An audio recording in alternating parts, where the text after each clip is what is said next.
Terpantas, terkini dan sahih. Bila-bila masa, di mana jua. Berita di jari. Subscribe YouTube Bulletin TV3.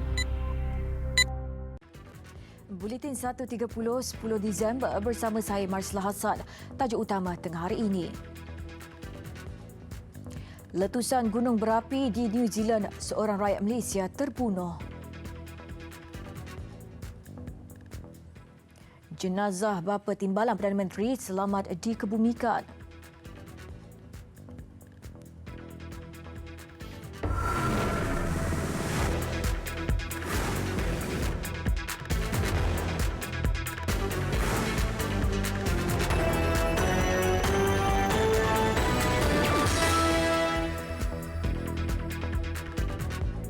Assalamualaikum dan salam sejahtera.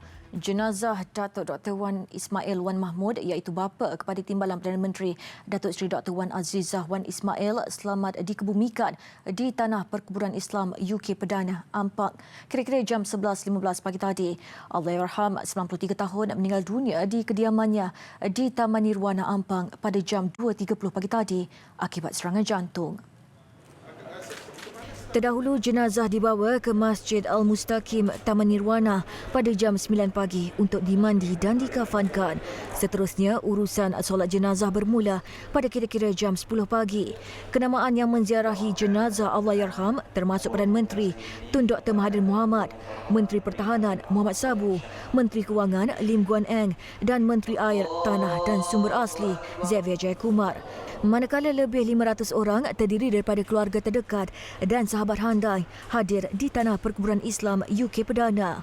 Allahyarham Datuk Dr. Wan Ismail meninggalkan isteri Datin Mariah Khamis 85 tahun dan 4 anak perempuan termasuk Datuk Seri Dr. Wan Azizah serta seorang anak lelaki. Beliau pernah berkhidmat sebagai bekas penasihat cawangan khas di Kementerian Dalam Negeri sewaktu era pentadbiran Perdana Menteri kedua Tun Abdul Razak, selain pernah berkhidmat sebagai senior perang saraf sekitar tahun 60-an bagi memerangi pengganas komunis. Sekurang-kurangnya seorang daripada mangsa yang meninggal dunia dalam letusan gunung berapi di White Island, New Zealand adalah warga Malaysia. Suruhanjaya Tinggi Malaysia di Wellington, New Zealand berkata ia menerima pemakluman itu daripada pihak berkuasa New Zealand pada jam 9.30 pagi tadi waktu tempatan. Begitupun butiran lanjut belum diperolehi. Suruhanjaya itu sedang bekerjasama rapat dengan pihak berkuasa tempatan bagi mendapatkan perkembangan terkini insiden itu. Dalam pada itu, orang ramai yang mempunyai maklumat berhubung mana-mana rakyat Malaysia yang dipercayai berada di White Island ketika kejadian digesa menghubungi Suruhanjaya Tinggi Malaysia New Zealand di talian tertera.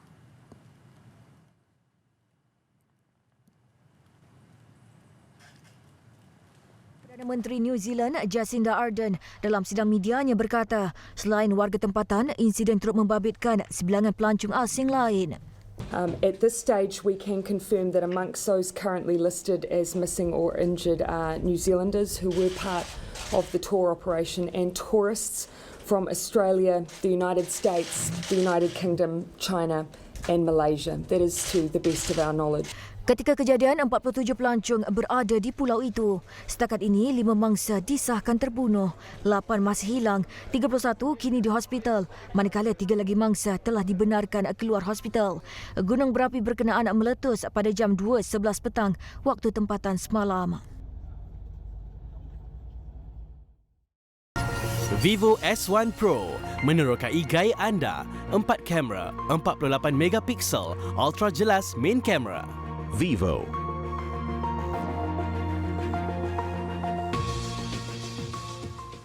Lebih ramai penduduk di sekitar Kota Tinggi Johor dijangka dipindahkan ke Pusat Pemindahan Sementara PPS akibat banjir sekiranya hujan masih berterusan.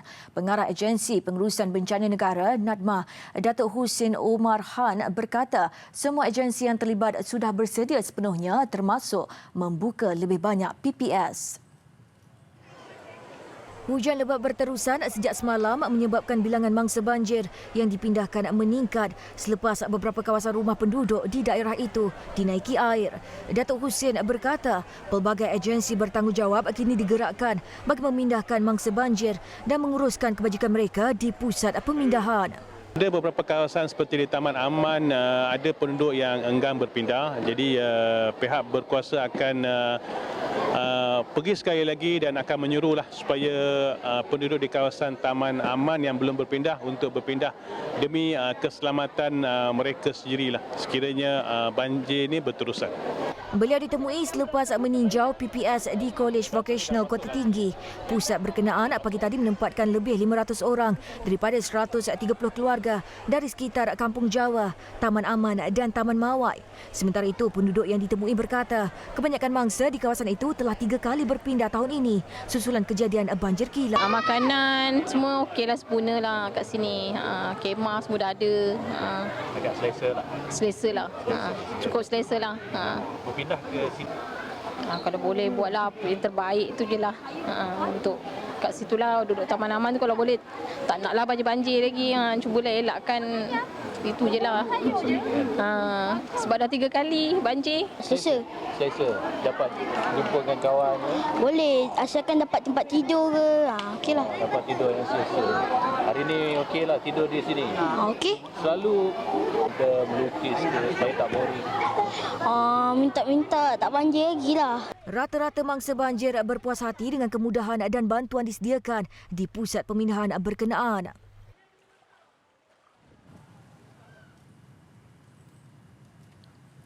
Kerajaan telah melaksanakan pemantauan halal secara berkala bagi mengesan kehadiran DNA porsin atau makanan berasaskan babi ke atas produk perikanan seluruh negara termasuk ikan, makanan ikan dan tepung ikan. Timbalan Menteri Pertanian dan Industri Asas Tani, Sim Zizin berkata, pemeriksaan berkala itu juga dijalankan bersama Jabatan Kemajuan Islam Malaysia, JAKIM, bagi mengambil tindakan terhadap syarikat yang tidak bertanggungjawab. Pemantauan secara berkala dan berterusan telah dilaksanakan ke atas sampel ikan, molaska, makanan ikan, tepung ikan dan produk berasaskan surimi. Persampelan juga dibuat sekiranya terdapat aduan daripada pihak tertentu mengenai keraguan kehadiran DNA porsin kepada ikan atau hasilan ikan. Bagi sampel yang dianalisa positif kehadiran DNA porsin, DOF akan mengambil tindakan seperti berikut. Nombor 1, memaklumkan kepada pembekal ikan ternakan mengenai keputusan analisa dan menasihatkan supaya porsin menukar bahan mentah baru yang bebas kontaminan DNA porsin untuk pengeluaran berikutnya. Sejak 2011, Jabatan Perikanan Malaysia bersama Jabatan Kimia Malaysia telah membangunkan kaedah analisis bagi pengesanan kehadiran asid deoksiribonukleik iaitu DNA porsin di Pusat Biosecurity Perikanan Kuala Lumpur dan Pusat Perikanan Bintawah di Sarawak. Sehingga kini hanya sampel ikan dan makanan ikan sahaja dikesan mempunyai DNA porsin tetapi dalam keadaan yang sangat terkawal. Manakala bagi sampel ikan molaska, tepung ikan dan produk berasaskan surimi, kehadiran DNA itu tidak lagi dikesan sejak tahun 2014. Kerajaan sedang mengkaji kemungkinan menggunakan drone di kawasan perairan Sabah dan kawasan sempadan bagi menangani isu keselamatan. Menteri Dalam Negeri Tan Sri Muhyiddin Yassin berkata ini kerana keadaan di perairan Sabah yang pernah berlaku kejadian culik dan jenayah sempadan memerlukan tindakan pengawasan yang lebih efisien dan penuh siap siaga. Tan Sri Muhyiddin Yassin berkata demikian dalam program Majlis Rahmah Mesra bersama warga Malaysia di Indonesia di Kedutaan Besar Malaysia di Jakarta malam tadi. Menurut beliau, perairan Sabah yang bersempadan dengan negara jiran iaitu Filipina dan Indonesia terlalu panjang iaitu melebihi 1,000 kilometer. Justru pihaknya sedang mengkaji jika drone dapat digunakan. Tan Sri Muhyiddin dalam rangka lawatan kerja 2 hari ke Indonesia dalam usaha mengukuhkan lagi kerjasama strategik dengan Indonesia berkaitan isu-isu berkepentingan bersama kedua-dua negara. Semalam beliau mengadakan pertemuan bersama Menteri Kelautan dan Perikanan Indonesia, Edi Prabowo di Jakarta. Perbincangan berkaitan pembangunan bersama industri perikanan di kawasan pertindihan perairan kedua-dua negara. Jika semalam Datuk Seri Muhammad Najib Tun Razak mendedahkan beliau menghadiahkan seutas jam tangan mewah berharga lebih RM466,000 kepada isterinya Datin Seri Rosmah Mansor sebagai hadiah hari jadinya.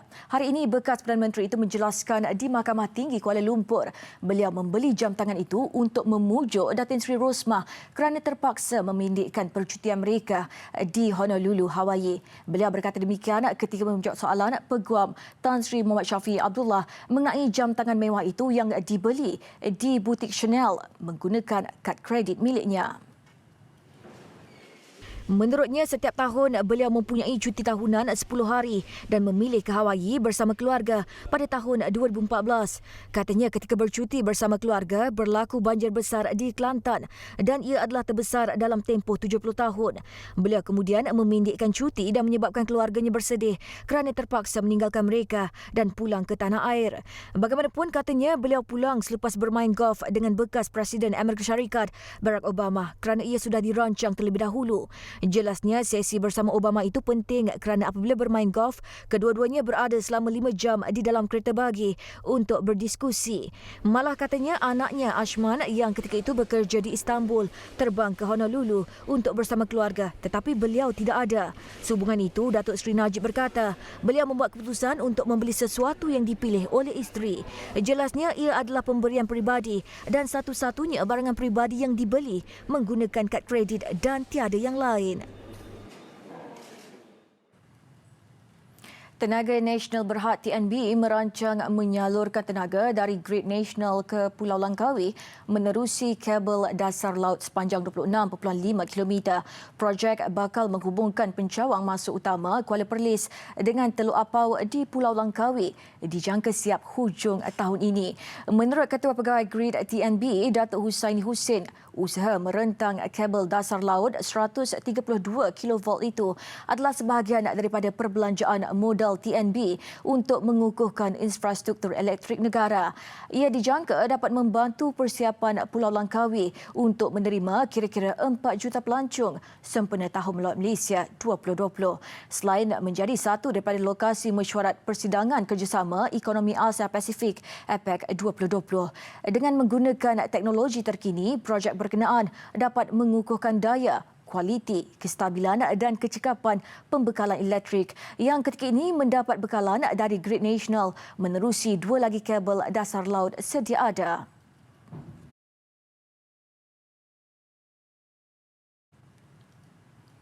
Ketika zaman kegemilangannya sekitar tahun 60 hingga 70-an, Lorong Madras menjadi lorong paling ikonik di Kuala Lumpur iaitu terkenal sebagai hub hiburan ibu kota pada ketika itu. Dalam usaha untuk memberi nafas baru, Festival Lorong Fest, A Walk Down Madras Lane yang syarat dengan aktiviti kebudayaan diadakan baru-baru ini. Lorong ini dahulunya terkenal dengan teater Madras yang menayangkan filem aksi Cina dan Barat. Namun ianya hanya tinggal memori apabila panggung tersebut musnah dalam satu kebakaran pada 1979. We hope that people will take the opportunity to visit this area. Also, more importantly, to know our history of this area and make this to become one of the. We hope that this will become a destination eventually when we do all the improvement works for the area. Festival ini memberi fokus kepada warisan tempatan dengan mengadakan pelbagai aktiviti seperti bengkel menjanting batik dan kaligrafi serta pesta makanan oleh penjajah asal dan peluang untuk menerokai Lorong Madras yang kaya dengan budaya.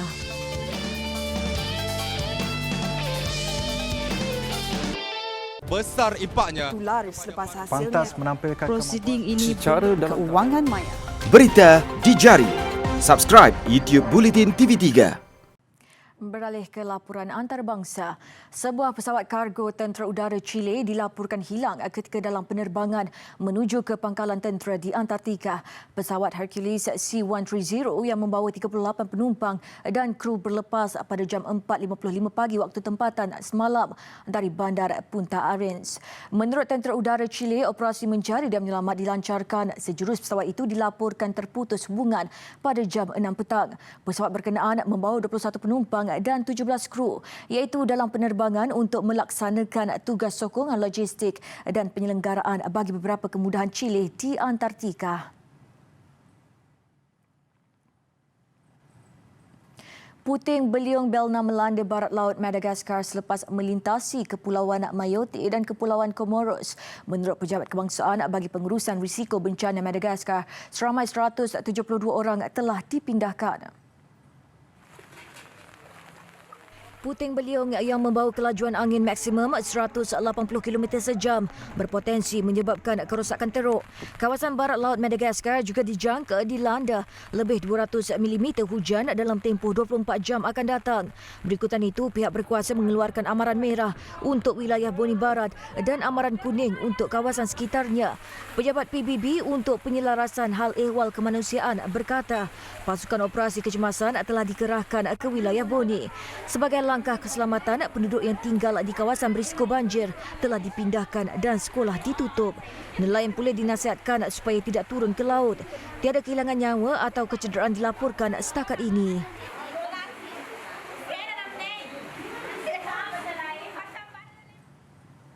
Jerebu toksik yang menyelubungi Sydney, Australia mencetuskan penggera pengesan asap di beberapa bangunan di seluruh bandaraya itu. Keadaan berjerebu berlaku akibat hampir 100 kebakaran belukar di New South Wales.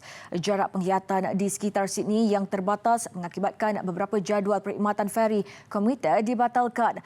Pelajar sekolah pula tidak dibenarkan melakukan aktiviti luar. Penduduk bandaraya itu turut mengadu mengalami gangguan pernafasan. Menurut perkhidmatan bomba luar bandar New South Wales, faktor angin kencang dijangka menyebabkan kebakaran belukar merebak dengan pantas. Suhu di beberapa kawasan pedalaman dijangka mencecah sehingga 40 darjah Celsius.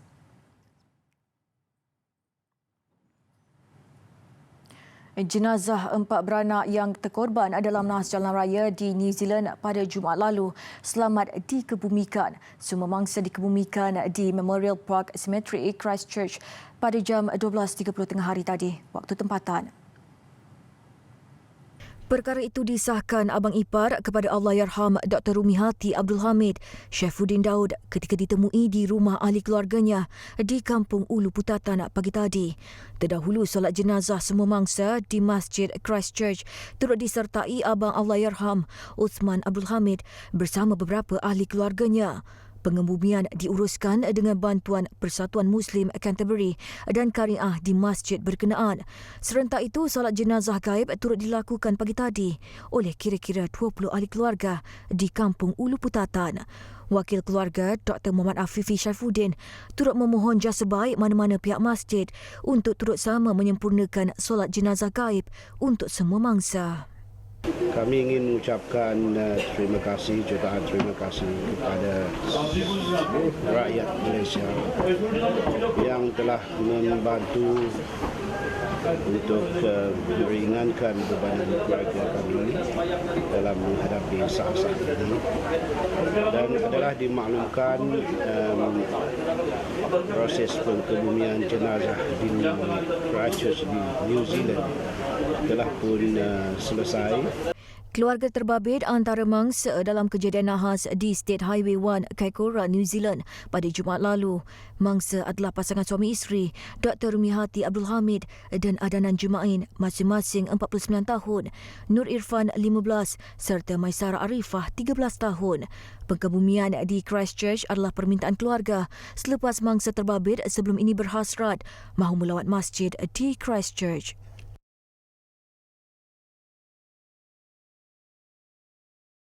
Besar impaknya. Laris selepas hasilnya. Pantas menampilkan prosiding ini secara dalam keuangan maya. Berita di jari.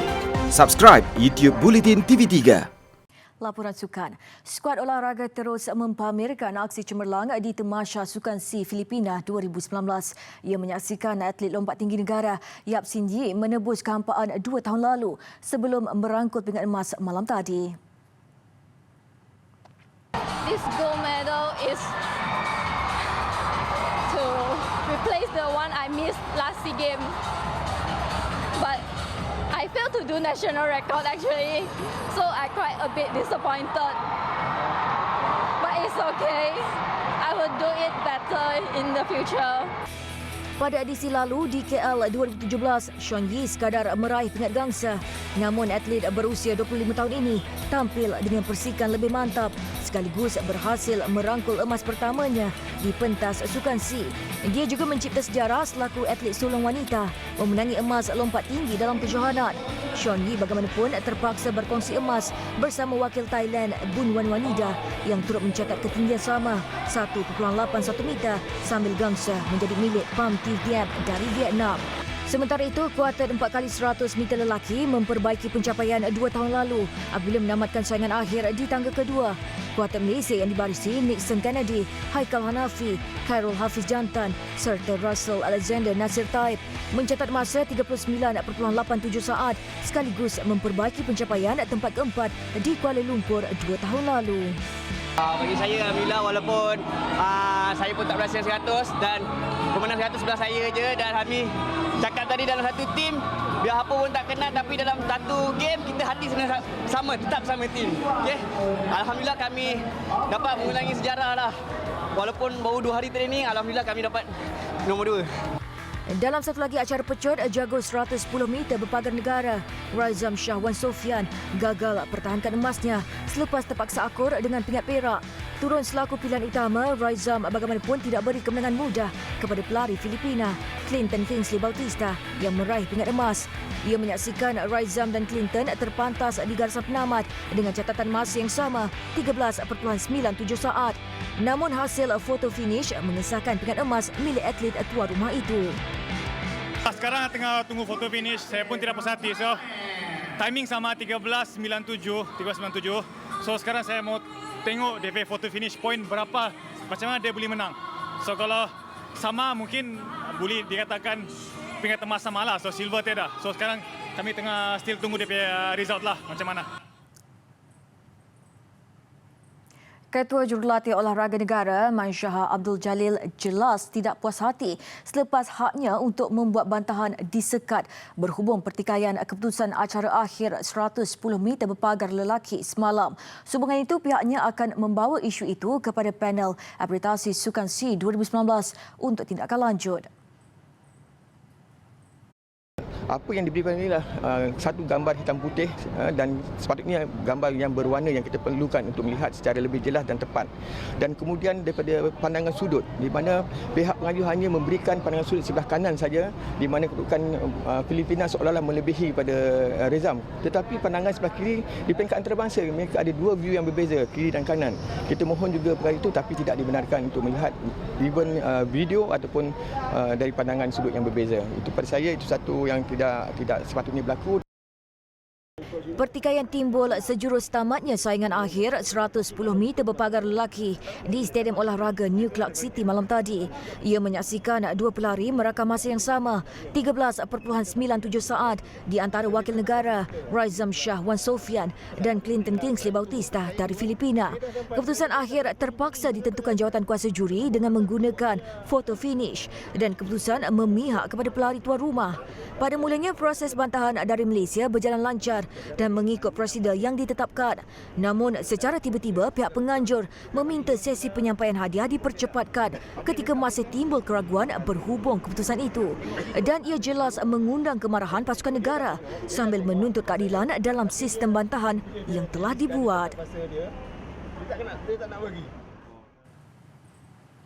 Ketika sasaran 70 pingat emas nampak semakin mustahil untuk dicapai menjelang 2 hari lagi upacara penutupan Sukan C Filipina 2019, kontingen negara tetap berusaha keras bagi menambah kutipan pada hari ke-9 saingan apabila 11 emas berjaya diperoleh semalam. Untuk keseluruhan, Malaysia sudah mengumpul 51 pingat emas, 52 perak dan 67 gangsa di kedudukan kelima. Tuan rumah terus unggul dengan 137 emas, diikuti Thailand 84 emas dan Vietnam 79 emas. Indonesia di depan Malaysia dengan 69 emas, manakala Singapura di tempat ke-6 dengan 50 emas. Hari ke-10 Tamasya hari ini, 18 lagi acara akhir disertai atlet negara. Tumpuan terarah kepada sukan olahraga, hoki dalam dewan, basikal BMX, jiu-jitsu dan e-sports.